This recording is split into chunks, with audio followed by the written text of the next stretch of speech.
Oke adik-adik, sekarang kita akan melanjutkan termodinamika soal AKM-nya ya. Nah, soal nomor 1, di sini ada pernyataan nomor 1. Berdasarkan hukum termodinamika 2, sebuah sistem tidak membutuhkan tambahan kerja dari luar jika kalor mengalir dari suhu tinggi ke suhu rendah. Nah, kita baca di sini ya. Nah, ini benar ya. Nah, pernyataannya di sini nih. Berdasarkan hukum termodinamika 2, aliran kalor dari suhu rendah ke suhu tinggi tidak dapat terjadi secara spontan, melainkan diperlukan usaha luar.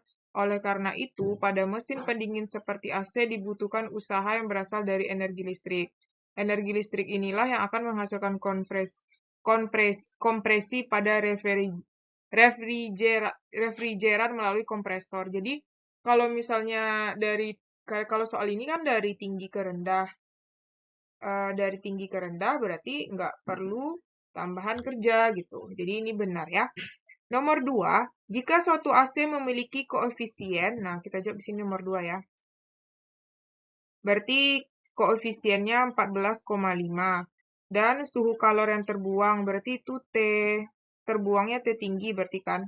37 derajat Celcius. Kok 13? 37. Nah, kita tambah 273 ya, supaya dijadikan Kelvin.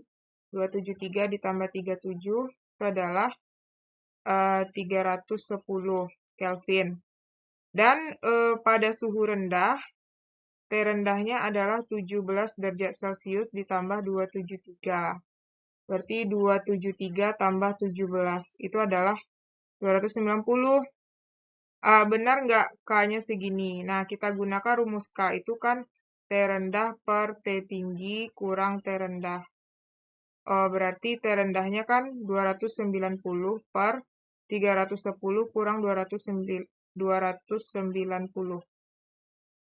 K sama dengan 290 per, berarti 310 dikurang 290 itu adalah 20. Nah, kita bagi ya. 290 bagi 20. Ya, itu adalah 14,5. Betul. Nomor 3. Pada setiap mesin pendingin, besar koefisien kinerja dinyatakan dengan persamaan. Nah, anggaplah T2 ini T rendah ya. Ini T rendah, berarti T1 ini adalah T tinggi. Nah, berarti T rendah per T tinggi kurang T rendah. Ya, ini benar juga. Nomor 4, nyari CP-nya ya. Nomor 4, bagian utama pada AC adalah kompresor, kondensor, dan refrigeran. Nah, di sini kalau di sini kan ini ya, ini aja kan. Proses pemindahan panas tersebut menggunakan zat pendingin, refrigeran, dan kompresi ya. Berarti refrigerannya iya, kompresinya iya, kondensornya enggak ada kan? Kan dia nggak ada bilang kondensor. Nih, refrigeran dan kompresor aja kan? Berarti ini salah, kondensornya enggak ya. Nomor 5. Makin besar usaha yang dibutuhkan suatu mesin pendingin, makin baik kinerja mesin tersebut. Nah, kalau di sini,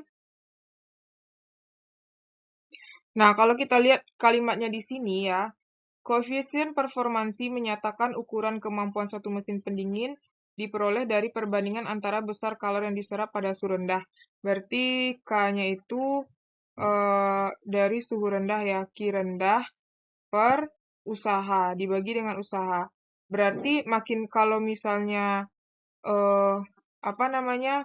itu berbanding terbalik dengan W. Kalau K-nya besar, berarti W-nya kecil. Tapi kalau K-nya kecil, W-nya besar. Jadi, kalau K-nya besar, W-nya kecil, ini berarti mesinnya baik ya. Nah, kalau ini tidak. Nah, karena kan katanya gini, mesin pendingin digunakan istilah koefisien kinerja. Koefisien performansi menyatakan kemampuan satu mesin pendingin yang diperoleh dari perbandingan antara besar. Jadi, kalau misalnya makin tinggi koefisien performansinya, makin baik kinerja mesin tersebut. Berarti jika K-nya besar, berarti W-nya kecil kan, karena dia berbanding terbalik.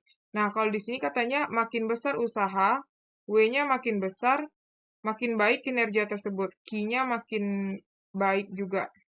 Salah, kalau W-nya besar tuh seharusnya koefisien performansinya makin kecil kan. Jadi jawabannya itu salah ya.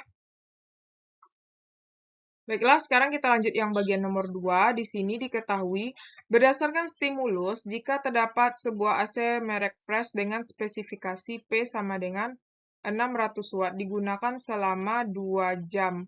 Berarti kita jadikan ke detik ya, 2 dikali 70. Kok 72? 3600. 3600 berarti 7200 sekon. Nah, kemudian menyerap panas, berarti dia menyerap panas dari ruangan. Berarti ini Q rendahnya ini ya. 1,08 kali 10 pangkat 8 Joule. Kita jabarkan, berarti ini adalah 108. Berarti nolnya ada 6 lagi itu. 2, 3, 4, 5, 6. Nah, kemudian dari ruangan, besar koefisien performansi K. Nah, ini kita gunakan rumus cari W dulu ya. P sama dengan W per T. Berarti W sama dengan P kali T. Nah, P-nya itu kan 600 kali 7200.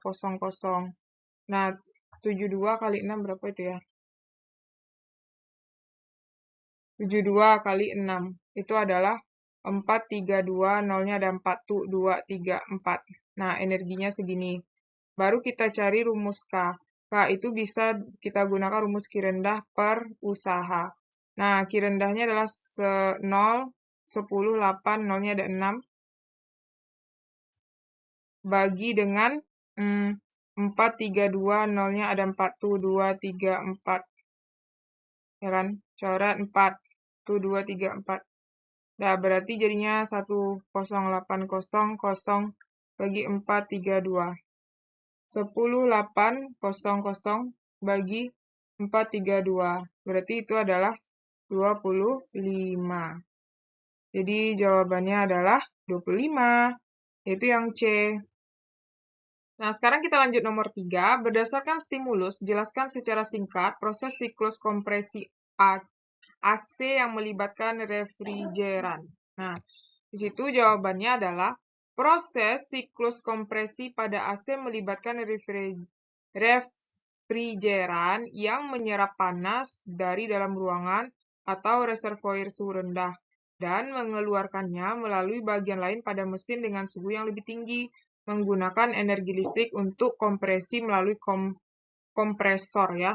Jadi di situ apa namanya tuh dia artinya di sini dia menyerap kalor rendah dan membuang